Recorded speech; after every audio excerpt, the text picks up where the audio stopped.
अध्यक्ष महोदय, बहुत विनम्र उससे होकर के किसी को हर्ट न करे, वो बात भी मैं कहना चाहता हूँ। अध्यक्ष महोदय, जब माननीय प्रधानमंत्री जी को पिछड़ों से वोट चाहिए था, ये तो माननीय प्रधानमंत्री जी अपने आप को कहा कि मैं पिछड़ी जाति से आता हूँ। चलिए नहीं। अध्यक्ष महोदय, मैं आपका धन्यवाद देना चाहता हूँ।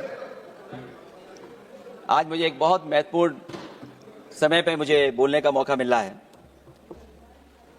अध्यक्ष महोदय, मैं अभी भारतीय जनता पार्टी के माननीय सदस्य को भी सुन रहा था, उनके वरिष्ठ सदस्यों को भी और माननीय मंत्री जी को मैंने सुना है, और इस महत्वपूर्ण विषय पर उन्होंने अपनी बात रखी है। समाजवादी पार्टी महिला आरक्षण के पक्ष में है, और समाजवादी पार्टी का इतिहास रहा है कि हम लोगों ने हमेशा महिलाओं को आगे बढ़ाने के लिए काम किया है।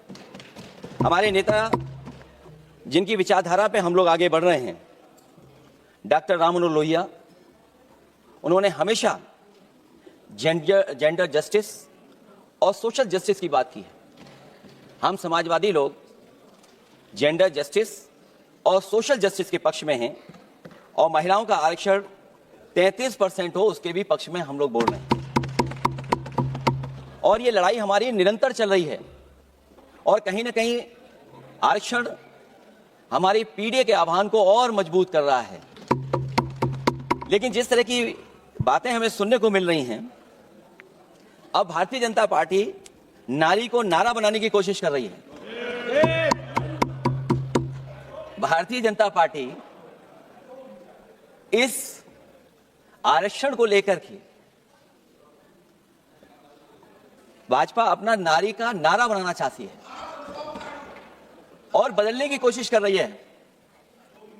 जिन्होंने नारी को अपने संगठन में नहीं रखा, उनके मान सम्मान के लिए कैसे रखेंगे?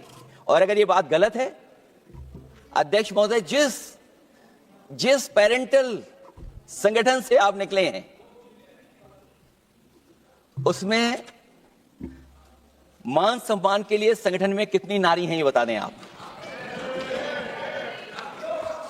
और इनका, क्योंकि पिछले कई वर्षों से अध्यक्ष जी ये सरकार में है, और मैं सुन रहा था माननीय मंत्री जी को मैं सुन रहा था, उन्होंने बहुत सारे योजनाएं, बहुत सारे कार्यक्रमों की जानकारी दी। लेकिन अगर हम दुनिया के आंकड़े देखें, जेंडर इक्वलिटी में हम कहां खड़े हैं? हम 146 में 127वीं जगह पर खड़े हैं। और अगर हम इनके खुद के सरकारों को देखें अगर, तो अध्यक्ष महोदय, इनके 21 जगह सरकारें हैं।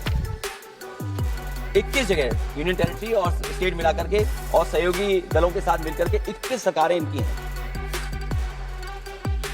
भारतीय जनता पार्टी ये बताए कि उनके 21 स्टेट में जहां सरकारें उनके सहयोगी साथियों के साथ चल रही हैं, कितने मुख्यमंत्री इनके बने हुए हैं? कितनी महिला मुख्यमंत्री बनी हुई इनकी? जीरो। और जो दिल्ली की बनी हुई हैं, हालांकि वो हाफ चीफ मिनिस्टर हैं, और वो भी महिला होने के नाते केवल हाफ चीफ मिनिस्टर है। नहीं, अधिकार कहां है? एक चीफ मिनिस्टर के जो अधिकार होते हैं, एक स्टेट के जो अधिकार होते हैं, क्या आपके दिल्ली की मुख्यमंत्री के पास वो अधिकार है? और फिर जो अभी तक जो सबसे बड़ी पार्टी है, जो सबसे बड़ी पार्टी अपने आप को कहते हैं, पूरे देश में जितने भी इनके विधायक चुने गए हैं, आप बताओ आपकी संख्या क्या है? 10% से ऊपर नहीं जा पा रहे हैं आप? क्या 10% से ऊपर हैं आप? और फिर लोकसभा की गिनती में अगर हम देखें, तो लोकसभा की गिनती में कितने संख्या में आप हैं? इसलिए अध्यक्ष महोदय, जहां हम ये कहते हैं कि हम महिला आरक्षण के पक्ष में हैं, वहीं कुछ सवाल हमारे भी आपके लिए हैं। मैं उससे पहले याद दिलाना चाहता हूं कि कई बार लोग ये कहते हैं कि समाजवादी पार्टी विरोध करती। अगर हम अपनी बात कहना चाहें, तो डॉक्टर राम मनोहर लोहिया, जिनकी विचारधारा पर हमारी समाजवादी पार्टी का आधार है, उनके द्वारा हमेशा महिलाओं को पुरुषों के बराबर की हिस्सेदारी हर क्षेत्र में देने की बात कही गई। और मैं उनको कोट करना चाहता हूं कि संस्कार का आरंभ महिला से होता है। यदि महिला जागृत है तो पूरा समाज जागृत हो जाता है। ये लोहिया ने हमारे जिस विचारधारा पे हम लोग चल रहे हैं, वो हम आपको बताना चाहते हैं। जब तक महिलाएं राजनीति में नहीं आएंगी, सामाजिक क्रांति अधूरी रहेगी। लोहिया जी ने निरंतर महिलाओं की राजनीति में महत्वपूर्ण भूमिका पर बल दिया है और समाज में वास्तविक परिवर्तन उनके योगदान से ही आ पाएगा। इसलिए मैं याद दिलाना चाहता हूं अध्यक्ष महोदय, उत्तर प्रदेश में पंचायत में सबसे पहले आरक्षण महिलाओं के लिए लागू करने का काम समाजवादी पार्टी ने किया। तो जहां महिलाओं के पक्ष में है उनके आरक्षण के, वहीं हमारा सवाल यह भी है कि जल्दीबाजी क्यों है? आखिरकार महिला आरक्षण के नाम पर जल्दीबाजी क्यों है भाजपा के अंदर? सच तो यह है कि भाजपा जनगणना को टालना चाहती है, और जनगणना को टालने का मतलब है कि जाति जनगणना को टालना चाहते हैं, और जाति जनगणना इसलिए टालना चाहते हैं क्योंकि वो आरक्षण का सवाल उठेगा। जो भाजपा उनके संगी साथी कभी भी देना नहीं चाहते हैं आरक्षण। भाजपा को यह भी अच्छी तरह याद है कि पीडीए में ए का मतलब आधी आबादी है, मतलब महिलाएं भी पूरी की पूरी उसमें गिनती में आती हैं। एक बड़ा चुनावी सच यह भी है कि भाजपा की चुनावी घपलेबाजी अब पूरी तरह से भंडाफोड़ हो गई है। जो एसआईआर आप लेकर के आए थे अध्यक्ष महोदय, उत्तर प्रदेश में हम लोगों ने बड़े करीब से देखा एसआईआर। वो कहने को तो एसआईआर था, लेकिन सच्चाई में वो एनआरसी का रूप था। और एसआईआर के मामले में जिस तरीके से वोट काटने का काम शुरू हुआ, मैं बधाई देना चाहता हूं अपने पीडीए प्रहारी और संगठन के लोगों को जिन्होंने वोट बचा लिया। जब पहली गिनती में हम लोग बचाने में कामयाब हो गए तो अध्यक्ष महोदय भारतीय जनता पार्टी फॉर्म 7 को लेकर के आई, और फॉर्म 7 उन्होंने ऐसे बांटना शुरू किया, उस घपले को भी हम लोगों ने पकड़ लिया। और जब उस घपले को पकड़ा तो पता लगा फॉर्म 7 बंद हो गया उत्तर प्रदेश में। फॉर्म 7 से कोई वोट काटा नहीं गया। अध्यक्ष महोदय, जो फॉर्म 7 काटने के लिए जिससे दस्तखत कराए थे भारतीय जनता पार्टी ने, उस व्यक्ति को दस्तखत करना भी नहीं आता है। अध्यक्ष महोदय, जो एसआईआर के बहाने फॉर्म 7 लेकर के आए थे, जो फॉर्म 7 दस्तखत करा करके वोट काटे जा रहे थे उत्तर प्रदेश में, जब पकड़ा गया हम लोगों को जानकारी मिली, हम लोगों ने उसको प्रेस के सामने लेकर के आए और चुनाव आयोग को शिकायत की। फॉर्म 7 से वोट कटना रुक गया, लेकिन अभी भी उस पर कोई कार्रवाई नहीं की जिसने उसके नकली दस्तखत कराए थे। अध्यक्ष महोदय, इससे तो लगता है कि पूरा का पूरी व्यवस्था जुड़ी हुई है भारतीय जनता पार्टी से। और धीरे धीरे जो भारतीय जनता पार्टी की सरकार चली है, हेरा फेरी हम लोग पकड़ लिए, भाजपा की कलई खुल गई, और उसके समर्थक और वोटरों का आकार पड़ने लगा जब, तब भाजपा निराशा के इस दौर में उभरने के लिए बिल लेकर के आ रही है। ये भारतीय जनता पार्टी का जो वोट कम हो रहा है, असली लक्ष्य अध्यक्ष महोदय वोट है, सत्ता में रहना है, इसलिए आरक्षण को लेकर के आए हैं। भाजपा की यही राजनीतिक चाल रहती है। जब पुराने लोग ये समझ जाते हैं कि भाजपा किसी की सगी नहीं है, तो हर बार भाजपा कुछ नए लोगों को अपने लुभाने जुमलों में फंसाती है। इस बार भाजपा महिलाओं को लेकर ये पुरानी चाल चल रही है, लेकिन सफल नहीं होगी, क्योंकि सबसे ज्यादा दुखी तो महिलाएं ही हैं।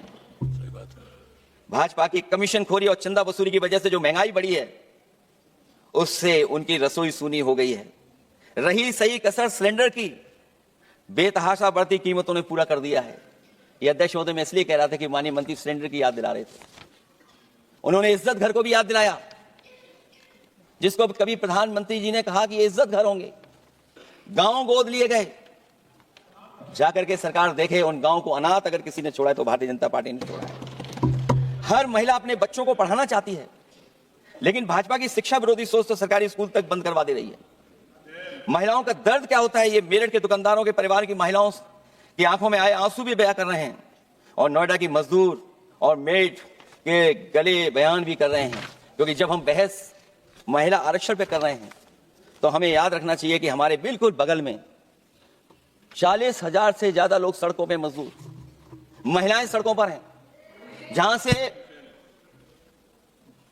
प्रभु श्री राम जो कभी हम लोगों ने स्क्रीन पे देखा था, वो चुन करके आए थे।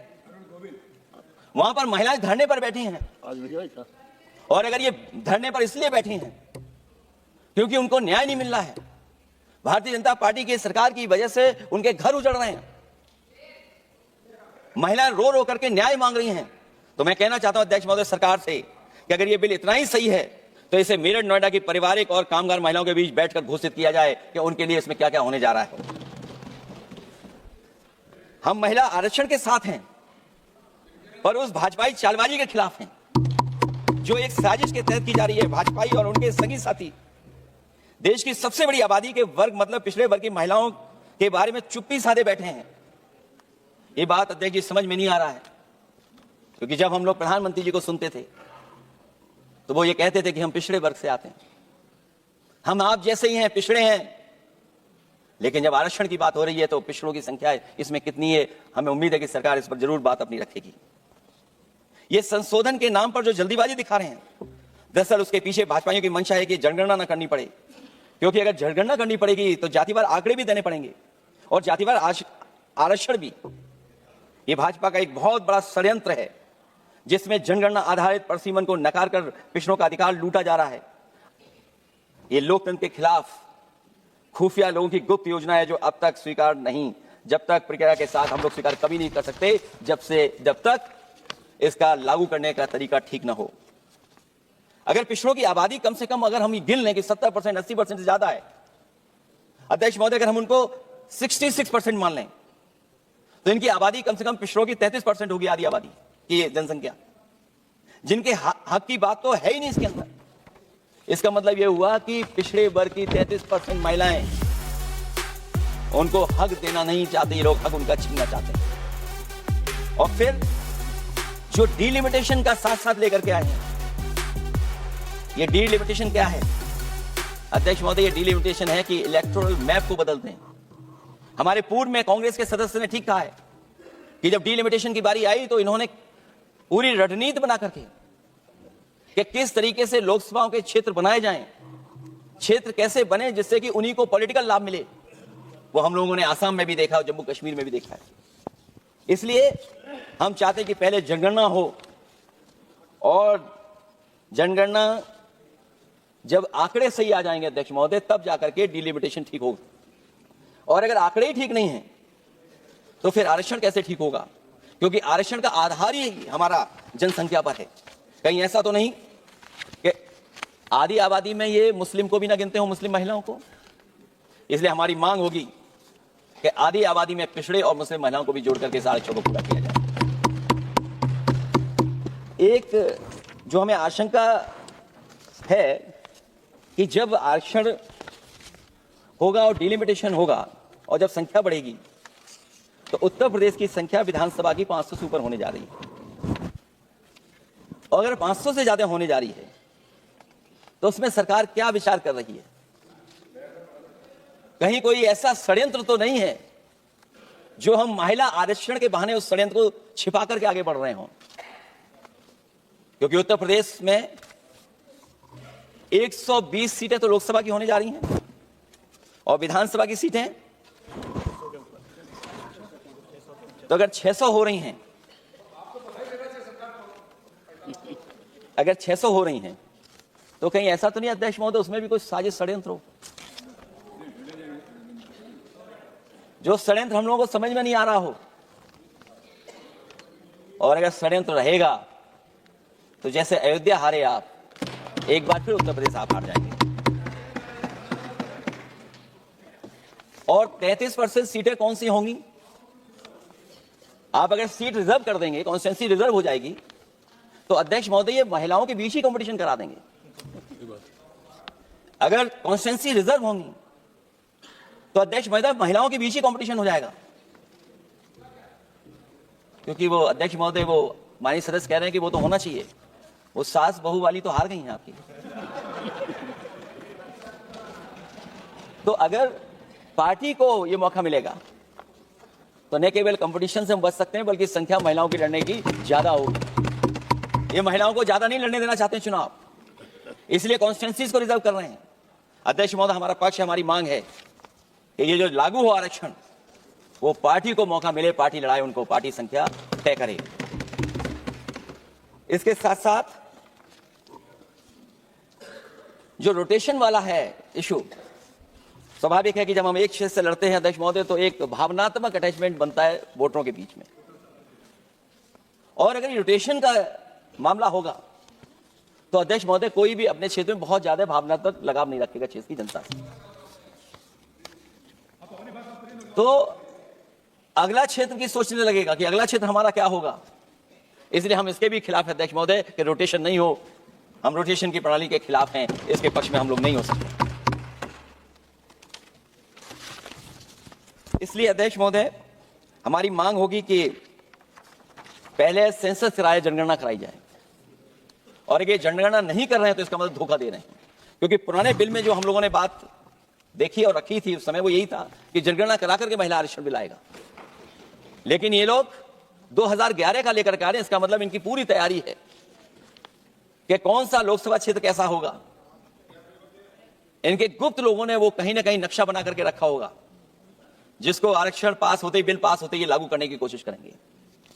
और जो और सुधार होने चाहिए महिलाओं के, जो सुधार होने चाहिए, उन सुधारों पे इसमें बिल में कोई विशेष योजना या विशेष बात नहीं हो रही है। बिना उनके लिए लाभ पहुंचाए, सशक्तिकरण किए, शायद हम पूरा उनको हक नहीं दे पाएंगे। मैं अध्यक्ष महोदय आपसे यही निवेदन और अपील करूंगा कि पिछड़ों को, माइनॉरिटी को, खासकर मुस्लिम महिलाओं को आरक्षण दिया जाए। जो सेंसस से ये दूर भाग रहे हैं, वो इसीलिए भाग रहे हैं क्योंकि जाति जनगणना की मांग उठेगी, और अगर जाति जनगणना की बात उठेगी तो आरक्षण की बात और उठेगी। हमें उम्मीद है कि हम लोगों की बात मान करके सरकार उस पर विचार जरूर करेगी। जब हम आरक्षण देना चाहते हैं तो बिना पिछड़ा, बिना मुसलमानों के शायद हमारा जो लक्ष्य है महिला आरक्षण का, वो पूरा नहीं होगा। सर, पूरा देश का महिलाओं के लिए बात करना चाहिए। आप मुस्लिम महिलाओं का क्यों बात करते हैं? ये राजनीतिक है, ऐसा मत कीजिए। आप पूरे देश का महिलाओं के लिए बात कीजिए। अखिलेश जी बोलते हैं, जल्दीबाजी क्यों है आपको? आपको जल्दीबाजी क्यों है महिला बिल की? महिला बिल के पक्ष में हम, आप जनगणना क्यों नहीं करना चाहते? ये अध्यक्ष महोदय, सेंसस ये इसलिए नहीं करना चाहते हैं कि जैसे ही जनगणना होगी हम सब लोग जाति गणना मांगेंगे, जाति गणना होगी तो हम आरक्षण मांगेंगे। इसीलिए आप लोग धोखा देकर के आना चाहते हैं। अखिलेश जी, आप